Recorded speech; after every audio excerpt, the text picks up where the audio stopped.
वो अच्छी लगे जब माँ की गोद में एक नन्हा बालक खेलता है, उस नन्हे बालक की नग्नता अच्छी लगती है, या फिर नग्नता वो अच्छी लगे जिसका तन कुंदन मन कुंदन, तप तप कर तन बना होगा कुंदन, भला दुनिया में उससे ज्यादा सुंदर मूर्त क्या होगी।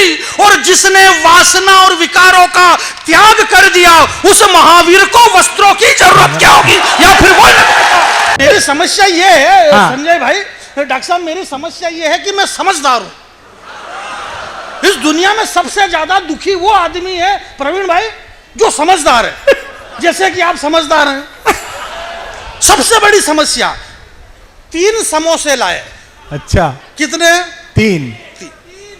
मेरे को एक बार मालूम हो गया कि 3, तो फिर बीच में 3 क्या मतलब। जब सबने सुन लिया कि समोसे 3 है, अब उन 3 समोसे में से एक समोसा तो शुद्धि बोला खा गए, एक समोसा शंभू शिखर खा के चला गया, बचे 2 समोसे। वो एक बचा हुआ जो समोसा मेरे हिस्से का था वो स्वयं श्रीवास्तव खा गया। मैंने कहा यार मेरा समोसा, तो डॉक्टर साहब ने कह दिया, बोले तू समझदार है, शांति पकड़, मेरे समोसे खा रहे और बस मैं समझदार, मैं समझदार। इस देश में समझदार बस इसी बात के लिए दुखी है कि वो समझदार है। मेरी वजह से अगर आपकी भावना को ठेस पहुंची है तो मैं आपसे क्षमा चाहता हूं। मेरी वजह से आपकी भावना को अगर ठेस पहुंची है तो मैं क्षमा चाहता हूं। और अगर आपकी वजह से गरीब है, मजबूर है, आपकी भावना सीमा हैदर और मेरी भावना मणिपुर है। जरा ताली बजाइए, ताली बजाइए, ताली, तालियां। ये मेरी ईमानदारी है कि मैं भारत माता की जय नहीं बुलवा रहा हूं। एक बात बता रहा हूं मैं आपके बीच में, बात ये नहीं है मेरे भाई इस देश के अंदर आप ये हमारे बड़े भाई, आप सुधीर भाई, आप क्या समझ रहे हो। अब ये 1-2 बार अमेरिका चले गए तो बोलो हमारा डॉक्टर साहब से बड़ा संबंध, इनको मान। मैं इस मंच पे हम तो डॉक्टर साहब और हम तो बहुत पुराने कवि हैं, कोई आज के हैं क्या। डॉक्टर साहब से हमारा सुधीर भाई बहुत पुराना संबंध है, अजय भैया। जब इस पृथ्वी को हिरण्याकश्यप जाके छिपा दी, पूरी दुनिया में कुछ भी नहीं था, तब भगवान विष्णु ने वराह अवतार धारण करा और अपने दांत के ऊपर पूरी पृथ्वी उठा करके लाए और उस पृथ्वी को उन्होंने भगवान विष्णु ने रखा। पृथ्वी थोड़ी सी टेढ़ी हो गई तो डॉक्टर साहब ने फिर धीरे से इधर हाथ करा, एक हाथ मैंने इधर करा। भगवान विष्णु ने कहा, बोले तुम्हारा बहुत बहुत धन्यवाद। तुम कौन हो? बोले मैं कुमार। बोले तुमने मेरा विश्वास जीत लिया, आज से तुम कुमार विश्वास कहलाए जाओगे। ये कब से है?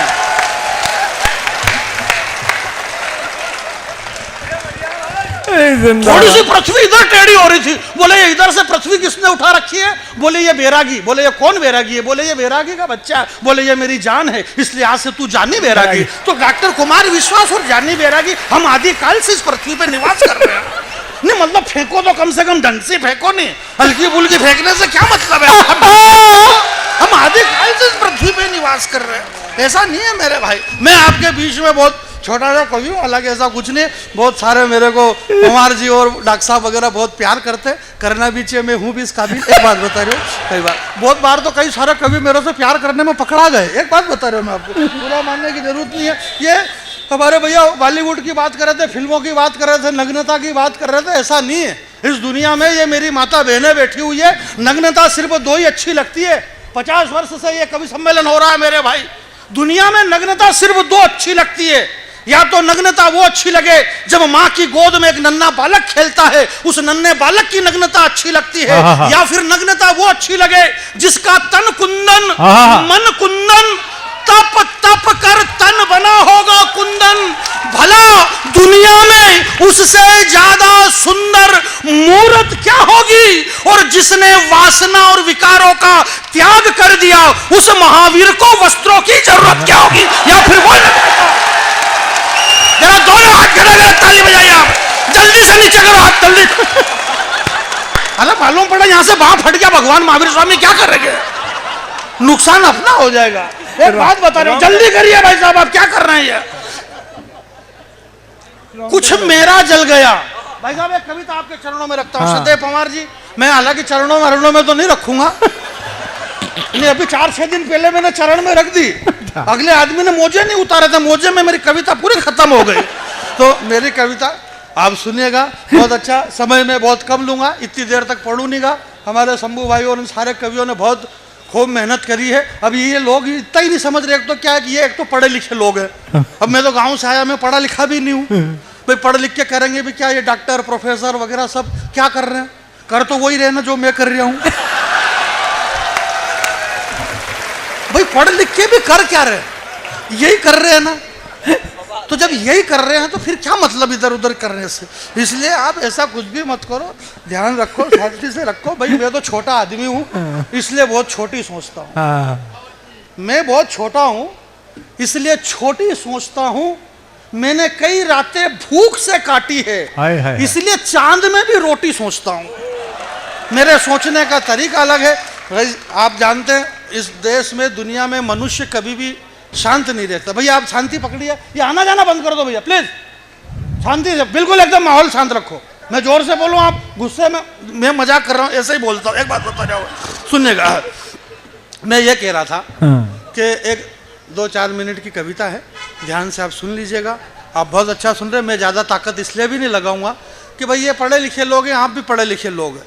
जब भगवान श्री राम ने धनुष तोड़ा, बड़े बड़े योद्धा जनकपुर के अंदर इकट्ठे हुए, संजय भैया उन योद्धाओं का अलग है, आपने नहीं देखा पर आप हाँ करो, प्रोग्राम आपका ही है। तो एक से एक बड़े बड़े योद्धा आए साहब। कोई कह रहा कि इस धनुष को मैं यूं कर दूं, कोई यूं कर दूं, उछल कूद कर रहे हैं। उनको यही मालूम नहीं कि अपनी उछल कूद से कोई लेना देना नहीं। धनुष कौन तोड़ेगा?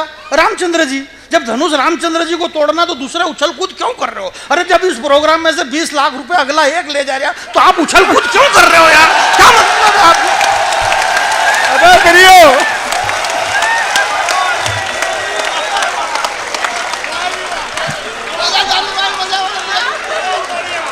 अब तूने बोल दिया, अब ये देगा। सार्वजनिक झूठ इसी पवित्र मंच से बोला जा रहा है। वही डॉक्टर साहब भी कह रहे हो, मैं एक भी पैसा नहीं ले। और ये संजय भाई भी बड़ा भावुक हो गए, मेरे निमंत्रण पे बड़े बड़े कवि आ गए। आ गए क्या? जिसने जितना मांगा इतना दे दिया तो आ गए। ये आप क्या समझ रहे हो? ये अंजाम वगैरह और सब देशभक्ति और भारत माता, तो कोई देशभक्त है क्या? कविता देशभक्ति की अपनी जगह, पेमेंट अपनी जगह। आप 1000 रुपए कम करके देख लो, फटाक से कॉलर पकड़ ले अगला आदमी। तू तड़ाके पे आ जाए, देशभक्ति अपनी जगह।